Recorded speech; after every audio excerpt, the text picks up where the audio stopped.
महेश एक गरीब किसान था। उसका गांव में एक छोटा सा खेत था। वो सारा दिन खेत में ही काम करता रहता।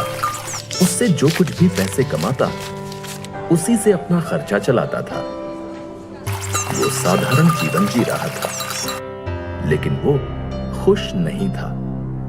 क्या जिंदगी है, पूरे दिन काम करता रहता हूं, फिर भी मुझे क्या मिलता है? ये गरीबों वाली जिंदगी। क्या पूरी जिंदगी मैं गरीब ही रहूंगा? खैर, थोड़ा बाहर जाकर घूम लेता हूं ताकि मन शांत हो जाए। घर में बैठना तो श्राप है। महेश घूमता घूमता अपने खेतों में पहुंच जाता है। अरे ये प्रकाश कैसा है? ये तो मेरे खेत से आ रहा है। कहीं आग तो नहीं लग गई? मुझे चलकर देखना चाहिए। एकदम से महेश के सामने एक परी प्रकट हो जाती है। कितनी स्वादिष्ट मूली है। आज मैं सारी खा जाऊंगी। ए लड़की, तुम कौन हो और मेरे खेत में क्या कर रही हो? जाओ, भागो यहाँ से। तुम किसान हो ना? यहाँ आओ मेरे पास। मैं तो तुम्हें ही ढूंढ रही थी। क्या मतलब? और तुम कौन हो? मैं एक परी हूँ, जादुई परी। जब कुछ दिन पहले तुम खेत में हल जोत रहे थे, तुम्हारे हल ने मेरी जादुई अंगूठी को तोड़ दिया। इस तरह मैं उससे बाहर आ गई। क्या? हाँ, उस दिन से ही मैं तुम्हारे खेत में रहती हूँ। तुम मेरे दोस्त हो। तुमने मुझे उससे आजाद किया है। तो क्या तुम सच में एक जादुई परी हो? परी गायब होकर 3 छड़ियां लेकर आती है। यह मेरी 3 जादुई छड़ियां हैं। इनमें से एक का चुनाव करो। तो उससे क्या होगा? उस बात की चिंता तुम बिल्कुल मत करो। बस ध्यान रखना, काली वाली को मत चुनना। ठीक है, मैं सफेद वाली चुनता हूँ। बहुत अच्छी पसंद है। लो इसे पकड़ो और मेरे सिर पर 2 बार घुमाओ। क्या? जैसा कहती हूँ वैसा ही करो। ठीक है, जैसा तुम कहो। महेश परी के ऊपर छड़ी घुमाने के बाद, हाँ, अच्छा किया। अब तुम घर जाओ, तुम्हारी इच्छा पूरी हो जाएगी। ये सब सुनकर महेश अपने घर चला जाता है। अगली सुबह जब महेश की आंख खुली, अरे ये संदूक यहाँ कहाँ से आ गई? इसे यहाँ कौन छोड़ गया? मैं खुद ही देखता हूँ। जरा देखो तो क्या है इसमें? इतना सारा सोना? ये जरूर परी ने किया है। मेरी इच्छा पूरी हो गई। और इस तरह परी का जादू काम कर गया। महेश अब एक अमीर आदमी बन चुका था। लेकिन जैसे जैसे दिन बीतते गए, महेश को एक सवाल बहुत परेशान करने लगा। परी ने मेरी इच्छा पूरी कर दी, लेकिन क्या होता अगर मैं वो दूसरी वाली छड़ी का इस्तेमाल कर पाता? शायद मुझे वो इससे थोड़ा ज्यादा दे पाती। मुझे दूसरी वाली छड़ी ही चुननी चाहिए थी। ये सोना तो एक ना एक दिन खत्म हो जाना है। मुझे आज रात खेत में जाकर परी को दोबारा ढूंढना चाहिए। महेश रात में दोबारा अपने खेतों में जाता है परी को ढूंढने के लिए। वो रही परी, वो रही। महेश मेरे दोस्त, मुझे पता था तुम जरूर आओगे। क्या तुम्हें पता था? हाँ हाँ, पता था। बोलो, तुम्हें क्या चाहिए? बहन परी, तुमने मेरी पहली इच्छा बड़ी ही आसानी से पूरी कर दी।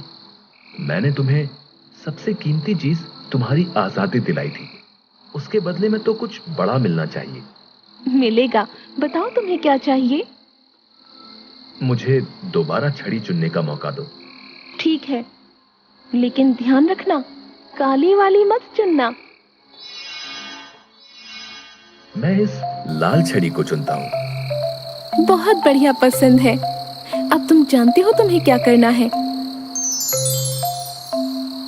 अब तुम घर जाओ मेरे दोस्त, तुम्हारी इच्छा सुबह पूरी हो जाएगी। वैसा ही हुआ। अगली सुबह जब महेश की आंख खुली, ये तो सच हो गया। वाह वाह वाह वाह, हीरे! ये तो पिछली बार से भी बहुत बढ़िया है। मैं गांव का सबसे अमीर आदमी बन चुका हूँ, या फिर पूरे देश का। और वाकई में महेश सबसे बड़ा आदमी बन चुका था। उसका घर बड़ा बन चुका था। उसके पास सबसे बढ़िया खाना और कपड़े थे। यहां तक कि उसने अपने घर में कर्मचारी भी रख लिए थे। काफी दिनों तक महेश मजे की जिंदगी जीता रहा।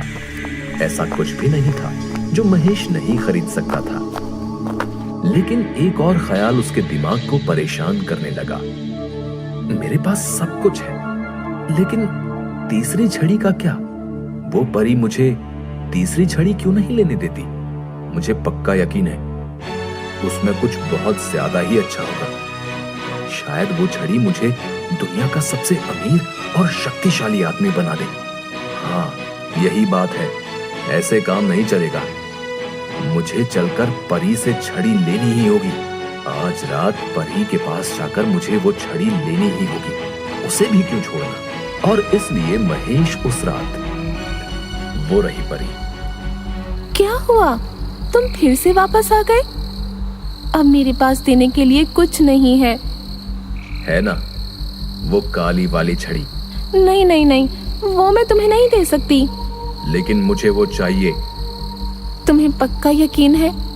अगर एक बार तुमने उसे चुना, तुम उसे वापस नहीं कर पाओगे। हाँ, मुझे पक्का यकीन है।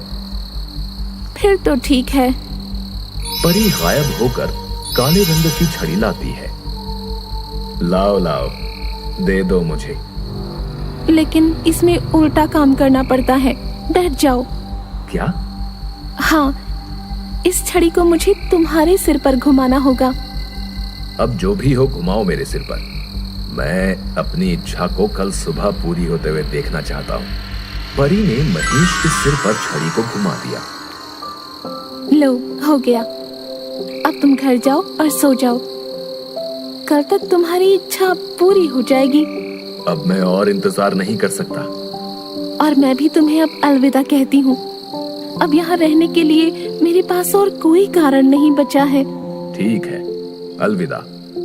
महेश भागता हुआ घर जाता है और सोने की कोशिश करता है। उस रात वो थोड़ा बेचैन भी रहता है। उसके दिमाग में तरह तरह के सुंदर सुंदर ख्याल दौड़ रहे थे। अगली सुबह जब महेश की आंख खुली, हे भगवान, हे भगवान, कहाँ है वो? कहाँ है वो? ये रहा। मुझसे और इंतजार नहीं होता। महेश भागकर संदूक की तरफ जाता है। उसमें से बदबू आ रही होती है। हे भगवान, ये क्या है? इतनी गंदी बदबू कैसी है? हो ना हो इस संदूक में तो सिर्फ कचरा भरा हुआ है। महेश के घर में संदूक खोलने के बाद सभी चीजें कचरे में परिवर्तित होने लगती हैं।